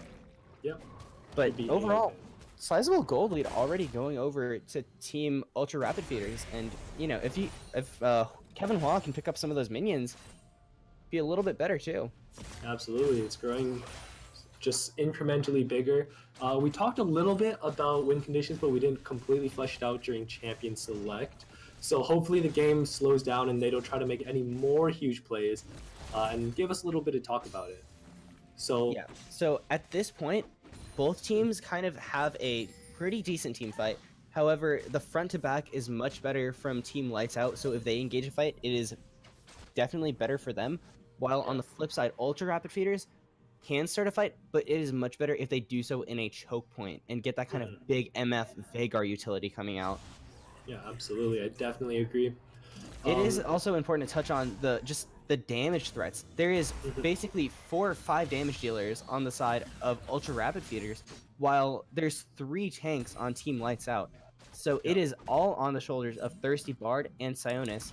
While on the flip side, if anybody gets fed on the team of Ultra Rapid Feeders, it could be a very big problem if they're able to deal with those tanks and just pop those 2 squishies. Yeah, absolutely. While there is a big beefy front line, there's also that protection. Oh, rolling on in. Norton AB is all over the map making plays here. And meanwhile, I think top lane, they're looking for something. There's the under tower, Kevin Hua, it gets knocked up. That's 2 people. Rip Dusty neutralizes that dive real easily. But yeah, I do want to talk, expand maybe a little on that point that you brought up in regards for those team fight and that sheer amount of damage that they have. The Scuttle Crab, Norn AB secures that, but with all these damage sources, do you think maybe their side lane pressure is also stronger as well? Because they don't need all of the... Oh, never mind, hold that thought. No, we're fine. Okay, go ahead. So that's side lane pressure. There's going to be a lot of holding as these teams are just brawling out left and right, but only one kill so far. Yeah, it's... Just a lot of safety because all these tanks not really providing that much damage. Just a lot of elongated fighting going on, and you know, a Nunu ganking a Scion, you're not gonna really have a lot of damage output. It's gonna be a very slow, long gank, and Kevin Hua was able to deal with the first one. And if you know, nice chunks went out in mid lane. There is some action going on bot lane, though. The Nunu's snowballing in. Bugboy Express is taking a lot of damage, and Sionis is just 1v1ing them here. He's a little too far up. Maybe wasn't on the same page as his support. And the flash follow from Jared the Bear it's going to force both summoners out of Sionis here. And that's just some miscommunication in the bot lane between Team LightsOut. Yeah. Overall, again, not a single kill is coming out. All of this fighting, all of this just summoners blown, people just throwing everything at each other. I think that we're going to start seeing kills coming out when these mid laners are thrown into the mix. Finnick and Thirsty Bard both have a lot of burst damage on their champion, as well as a lot of utility too. So they can kind of lock down a member for whoever they need to, chain the CC in the case of Bard, or just burst in the case of Finnick. And I think that once they start either roaming or having plays happen around them is when we're going to start seeing bodies dropping, and we're going to start seeing people getting leads, snowballing, and then either 1, becoming unkillable tanks, or 2, becoming just one-shot machines. Yeah. You talk about that one-shot machine and these like damage threats, but with the protective nature of this Tahm Kench and like these super beefy beef balls like Nunu and Scion, it's definitely a lot harder, I would say, for these one-shotting members to really pop off. So would you like to see them maybe like spread out their lead and have them all get consistent damage? Or if they snowball one person, do you think that's a bit better for them? So it really doesn't... It's kind of a trade-off. You obviously do want to have someone super fed. I mean, if you have a Veigar who is fed enough to just press R and delete somebody, then yes, that's nice to have, but... And it is worth mentioning, Veigar, while normally is a bit rough to deal with into Tahm Kench because he could just eat someone when they're getting ulted or stunned or something, this Tahm Kench doesn't have the cleanse. So if he is CC'd, if he does not have the flash, and there's someone caged in, there's no way he's going to get to them. Yeah. So it is a lot easier for this kind of pick, this burst, to land. I do think that is a bit of a mistake from Bugboy, especially considering you're against a Morgana, against a Veigar, against so much CC. Yeah, absolutely. And then he has that, the Guardian instead. So while it's a little bit of more, I mean, even with the Guardian, I don't think you necessarily even need the exhaust. I would actually prefer the Cleanse Guardian. A lot of Tahm Kenches actually do run that. It is pretty popular, and for a good reason, especially into the composition that the side of Ultra Rapid Feeders is running. Yeah, like maybe he runs like Exhaust Cleanse like you were talking about. Oh, sorry, not Exhaust Cleanse. Exhaust Spellbook. Or I think the Cleanse Flash Guardian. have too. Yeah, the Flash is nice because that's a double Flash. That's a 2-for-1, right? But maybe he like one of those, either Spellbook or Exhaust, but not both. Yeah, I agree with that. And again, this Nunu, he's just trying to make something happen. I like the effort, but again, it's not going to pan out too well in this top lane, as just you don't have that enough damage to deal with this Pantheon right now. He's a little bit too beefy, and with that Aftershock especially, he's just going to throw the stun out and then just walk away, eating any kind of damage you can throw at him. For sure. Especially considering the mana issues that Dusty is having right now. Yeah, definitely agree. You just want to leave your Scion on that island. He'll take some damage, he'll get chunked out, but it doesn't matter. Come late game, he'll still be that front line that you want. So would you rather see him maybe make these plays bot lane, get the Vayne snowballing, Just or focus on mid bot. If you can get some picks onto the mid lane, get a good Lux binding, and then just go in with that Nunu, Veigar is going to either have to blow the flash, or if like now he doesn't have it, ooh, those double shots are adding up in the bot Yeah, lane. But double yeah, if you tap. could also alleviate some of this bot lane pressure, as long as you know that Kayn isn't there, if Pantheon is still topside and does not have the ability to ulti down, then go bot side and make something happen. Alleviate some of that pressure off that Vayne, make sure she's able to successfully make it to that late game point. Because if you can get this Vayne snowballing, even if the Lux doesn't do well and they build, you know, armor for the Vayne, ignore the Lux. Oh, Ooh, that's a nice cage. That's a lot of chunk. Meanwhile, top lane, they're trying to get some damage onto Dusty, but he's playing side. He just walks it off. So much jungle attention in this top lane, and really neither team is profiting for it. yeah. Oh, mid lane, no, the snowball rolls in onto Finnick. Thirsty Bard is there for the backup. They might look for the root. He is forced to flash, but the flash fell into the absolute zero. Cheer the Bear wants to turn it around, but it's too late. Finnick is already there. The laser comes out, and the Kayn is ulting in. Kevin is here, but he ults in at half health, and Norton notices, and he just wants to kill him.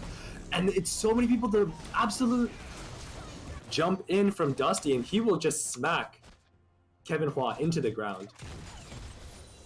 Yeah. And that's just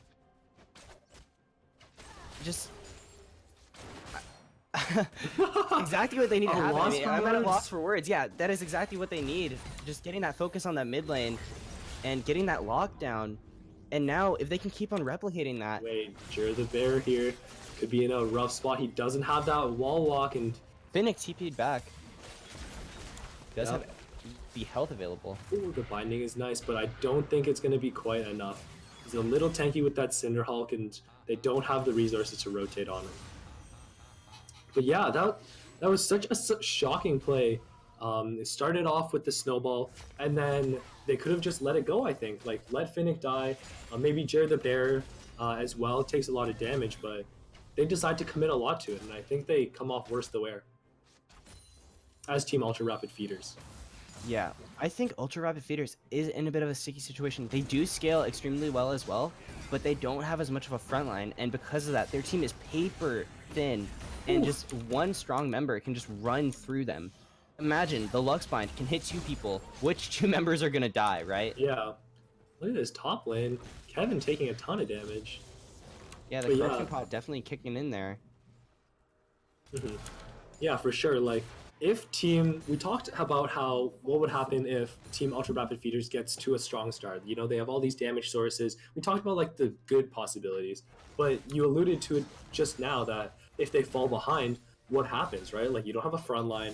You get caught, then it's all over, right? You can't bust through these meatballs, and it's not looking good. Yeah, on the little bit of a kind of, while they are behind and they might not be able to solo members out anymore because how tanky they are, as a team they probably will have enough damage at For sure. every point to take out any member. Oh, So the as long as they turnaround. aren't fighting these kinds of really even fights, and ooh, Ooh, that's a they are nice one. very careful with those Lux bindings, then they might be in an okay situation still. Yeah, absolutely. While the goal lead is, it does exist, it's not significant yet. And they're going for the dragon. The bullet time comes out. There's a TP play here as well. The absolute zero is channeled, but it's negated by the Kayn ultimate. It looks like the dragon's gonna fall. It's stolen by the red team, and they're just chasing down the remaining members of Team Lights Out here.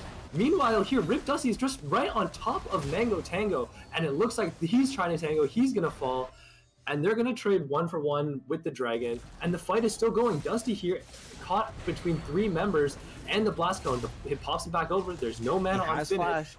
He looks like he's just going to be walking out. There's no mana to catch him, and Bug Boy is here to follow. Oh, Steve Bard. laying a trap. He's going to get the 1, the 2, and the 3. The perfect combo. Doesn't even need. I don't even know if the ult was necessary. The E wasn't popped.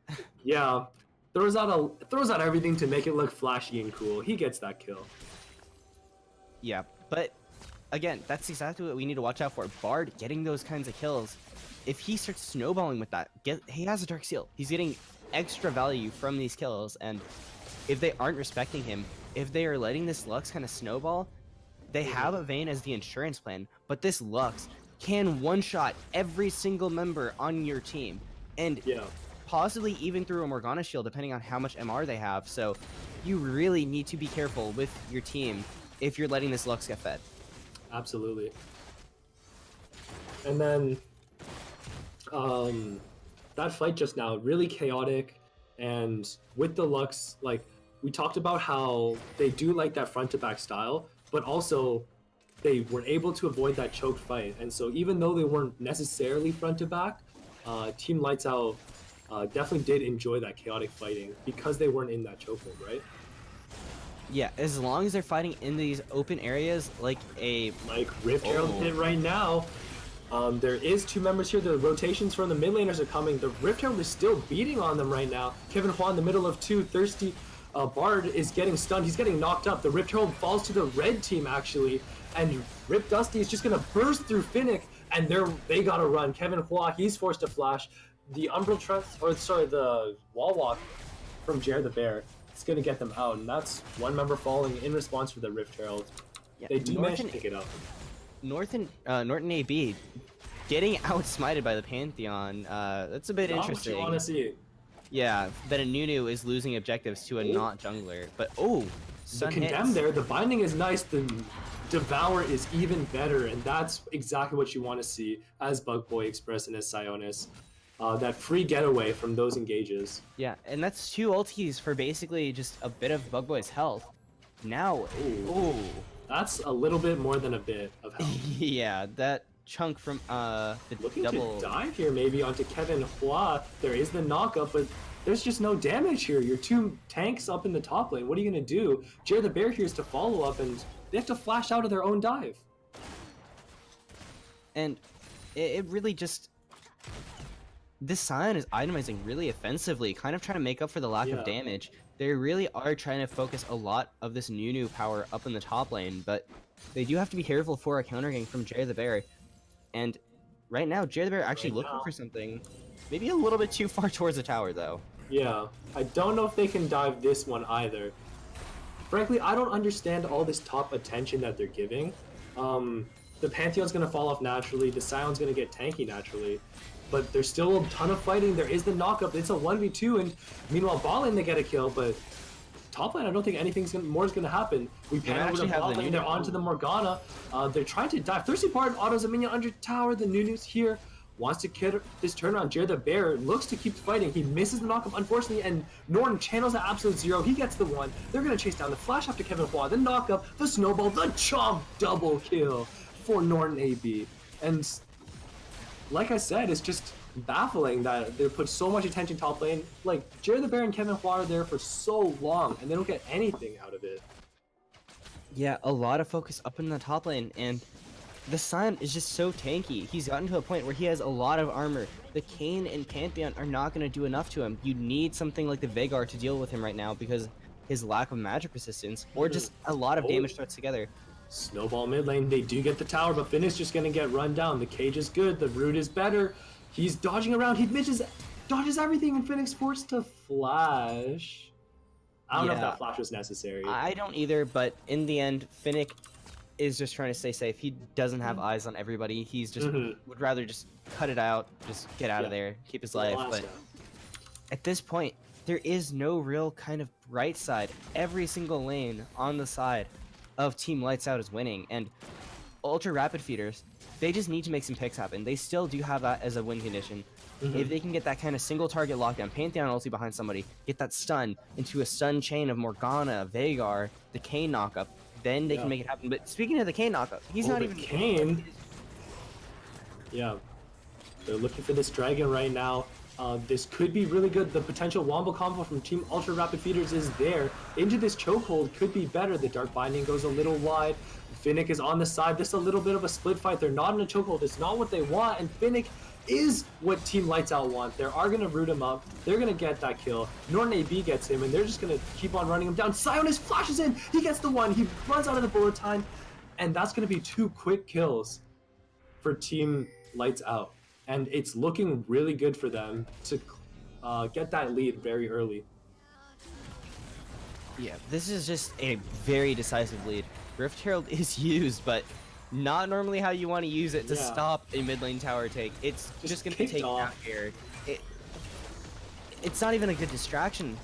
Yeah, they're just gonna get the tower, the rift, and more. It's really just giving them more gold. And what you really want to see here as Team Ultra Rapid Feeders is that ideal fight, that single target pickoff that you talked about, or that chokehold fighting where they can make the best use out of their ultimates and their Even cages. in a choke point, it might not work out because the new AoE, the Scion AoE, and the Lux also having very good AoE abilities. It Yeah, is absolutely. better to fight in a choke point for them, Oh. but This pick might be good. He's ulting over the wall. Maybe just walk over. Beats is condemned out. They're on the Nunu. He's Tom Kench eaten now. He's devoured. He's out of there. They're TPing behind him. This could be an overchase. He's in the vein, and he's just out of there. He does get the Lux knockup, isn't here however. though. That is important. Yeah, and Scion, however, is, and that's all that matters. The knockup is not there. Mango Tango here wants to get a bullet time, but he's not able to. The zoning from the tanks is just too much, and they're just not able to get that fight. They're not able to get the picks, and they chased a bit too far. The cage is there. The stun is good. There's a lot of damage, and wait a second, Mango Tango's on the wrong side of his team. He's split from the rest of his guys, and they're chasing him down. They bring up the snowball. They run him over. And he is not where he wants to be. The snowball knocks him up. The one auto, he's not going to get the one kill. And that is just a split fight. Chaotic fight, not what you want as Team Ultra Rapid Feeders. Definitely very just over chase again, and they don't have enough damage to burst down these targets. A very questionable Pantheon ulti as well, and just overall questionable fights, just not panning out. And this is just a complete demolish going in favor of Team Lights Out. They're just getting everything they need to. They have the front line, and they're just playing slow and steady. And with this amount of front line they have, they just don't die. Yeah.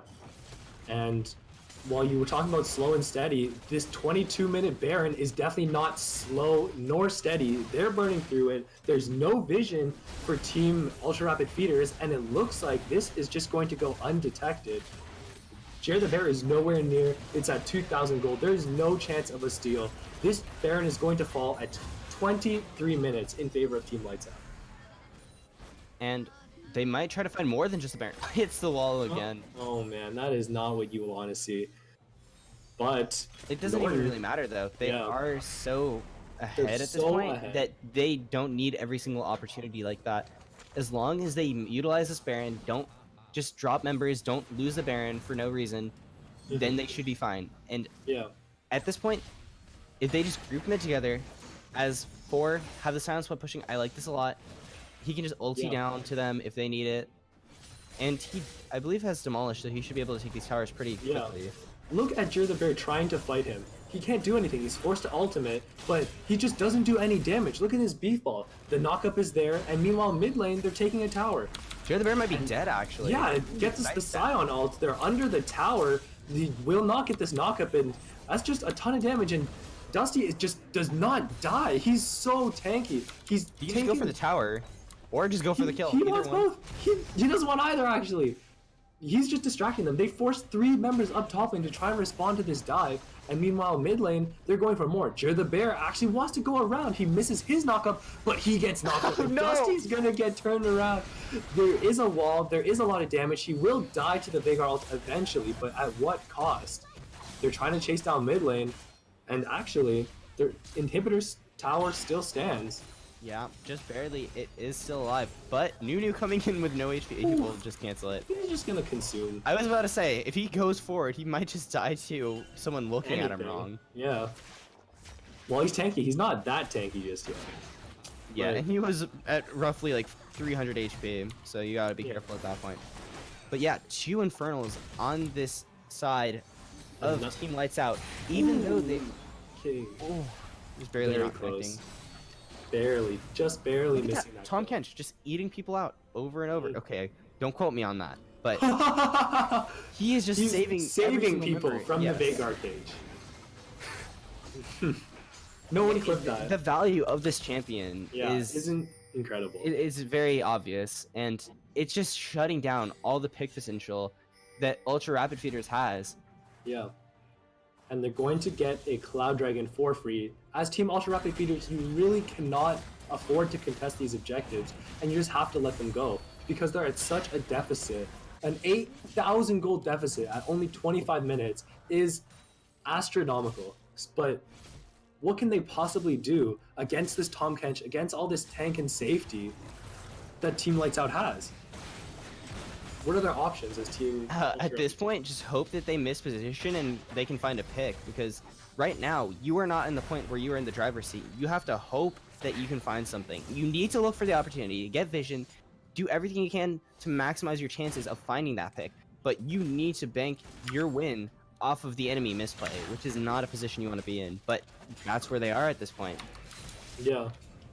Well, it's definitely not ideal. It's a way back into this game. The Baron is almost run out, and so that'll allow Team Ultra Rapid Feeders just a little bit of breathing room.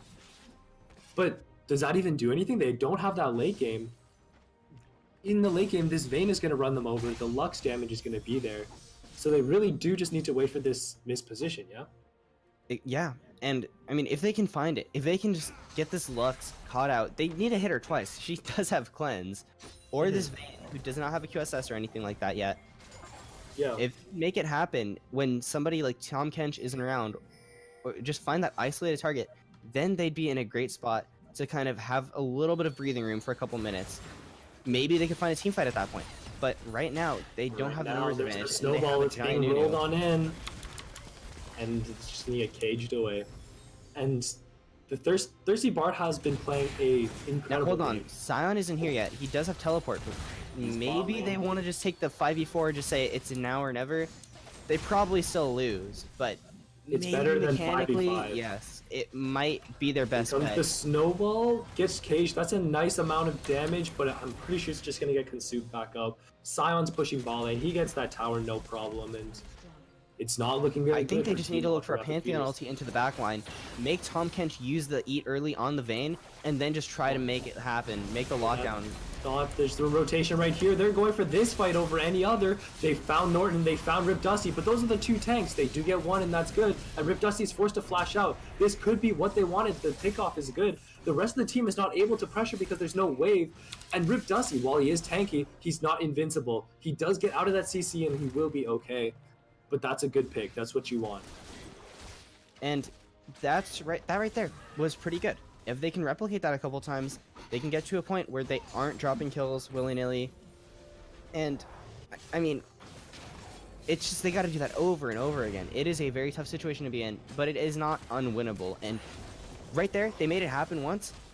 They should feel some kind of confidence. They should know we can make it happen again. This is how we get back into the game.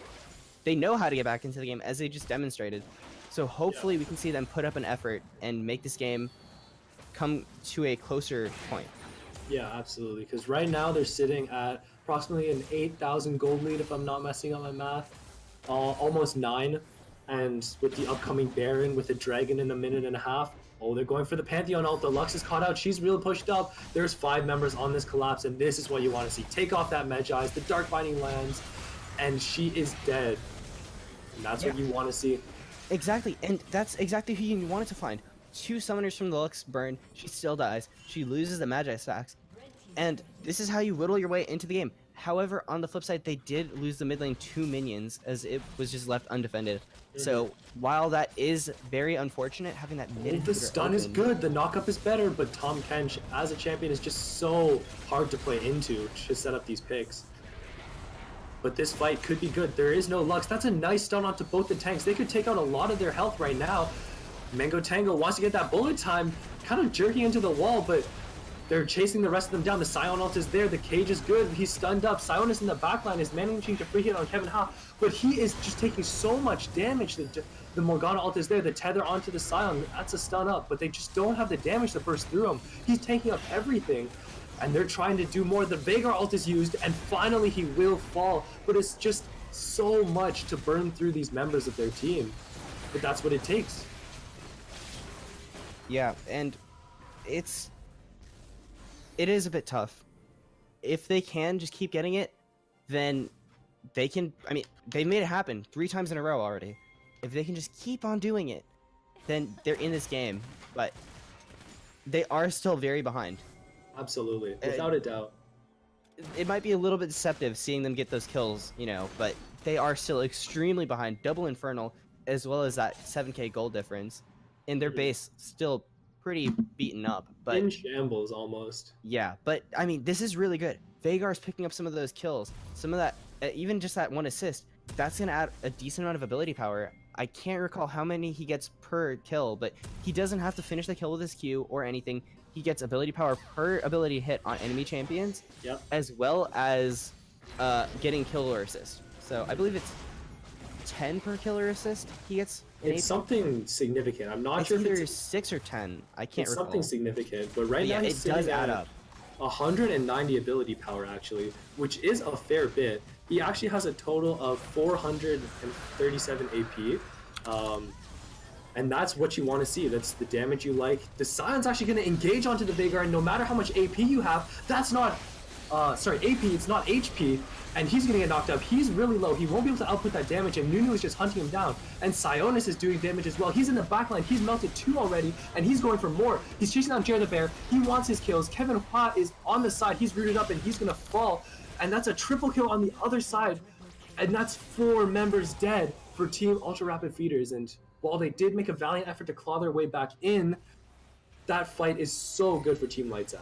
Yeah, and now it's up to Finnick to defend the base. He does have his ultimate available, no flash, but it is a 1v5 situation. Yeah. He can maybe find someone caught out or just wave clear the base. Maybe he can make it happen, but he has to be extremely careful. It does look like they're going to go for the double inhib, maybe not end the game. Maybe. But if it does, it definitely is would be very over. possible for them to end. Oh, He that's needs a to be nice careful. finding. But The stun, he gets 1. There's a nice kill. And the rest of the team is coming back up. 10 seconds max on the Pantheon, and that'll be 5, but it's too late. Both the inhibs have already fallen. And while that 1 kill is good, the base is not. yeah, double inhib, and you know, they do get that kill on Lux, which means that they have some time to set up vision to not, you know, just let everything go down. But at this point, Finnick really needs to he needs to stay safe, because getting engaged on in that last fight meant he was out of the fight. He wasn't able to ulti at all, and oh, maybe they can find something here Edge though. Here onto Look Jared at the Stan's Bear. health. Rip Dusty is really low. He could get melted very quickly through this fight. The bullet time is there. The knock up onto the backline. Jared the Bear has found Sionis, and so is Kevin Hua. This could be really good for them. They've gotten 1. Already the Sion is dead. The Tom Pinch is dead. The Vayne is dead as well. And this is exactly what you want to see as Team Ultra Rapid Feeders. Norton is the last one left. And while he did get a double kill, he's only a Nunu, and he's tanky, he's running, and he will survive. And they need to go back and clear the base, as there are super minions starting to Oh, the flood in. minions are canceling. The Ooh, minions. No, but Veigar is here. He will be able to clear it out. Mhm. They're just going to lose a bit of chip on that turret. It's not going to mean too much in the end. But overall, just bloodbath, but a great engage. And Jared the Bear finding a really nice...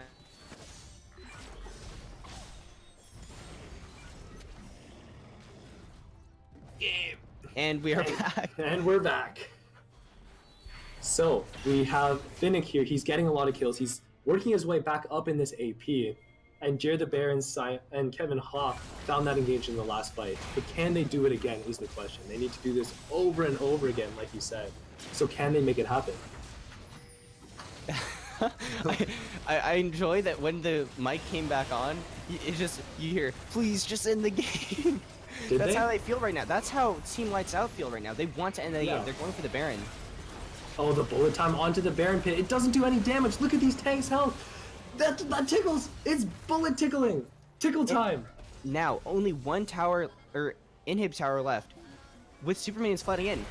Yep. Maybe they're not even going to go for it, though. Jared the Bear here, he wants to go for this fight right now. He's got to get outside the base, but he just melts. He gets destroyed by Sionis, and Sionis is running in the front line. He's chasing him down. He dodges out of the damage from Finnick, and this is not good. Looking good for Team Ultra Rapid Feeders. The Ignite is thrown out. Sionis is here. He wants that kill, but he's not going to get that Silver Bolts proc. The tower has fallen. There's only one Nexus tower holding them from the game, and they're going to go for top instead. The cage is there. This tower is really tanky considering there's no minions around, but they're just going to free hit on it. They're bringing the minions in. The Nexus tower remains. The cage is thrown out. And this is not what you want to see as Team Ultra Feeders. It's not looking good. Yeah, Team Lights Out definitely looking like they're trying to make it Lights Out, and this might be it. This is the engage. Their Sion ultimate is there. Sionis beats up one, and there's number two. Both the bot laners have fallen already. The cage is used protectively, and they're already knocking up the base. They're knocking at the doors. There's a third fall, and the triple kill for Sionis.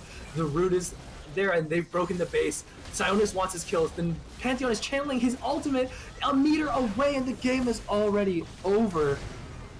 The Nunu snowballs on by, and that's going to be the 2-0 in favor of Team Lights Out. They do their best, and they will get that kill. The end of the game, victory of overall, much cleaner game, second game through.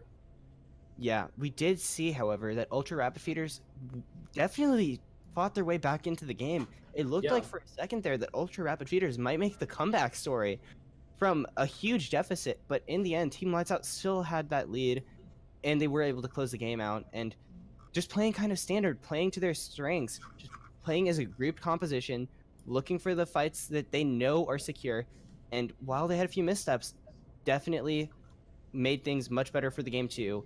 And I gotta say, very close series overall, and there was a lot of back and forth, but in the end, Team Lights Out does get the 2-0. Yeah, definitely agree. It was a close fought game, especially in game number one. We saw that it could go either way anytime. It was passed back and forth, back and forth. This advantage and the priority in that game. With Team Lights Out getting that first game, I guess they carried that momentum forward with the coaching, with the feedback. They definitely improved in the second game and stepped up and closed this one out very easily. And with that, I believe that is going to conclude our first quarterfinals game in the bronze and silver tournament for this Learning 5 session. My name is still Denna. I'm joined by Mao and Kat, and that will be all from us here.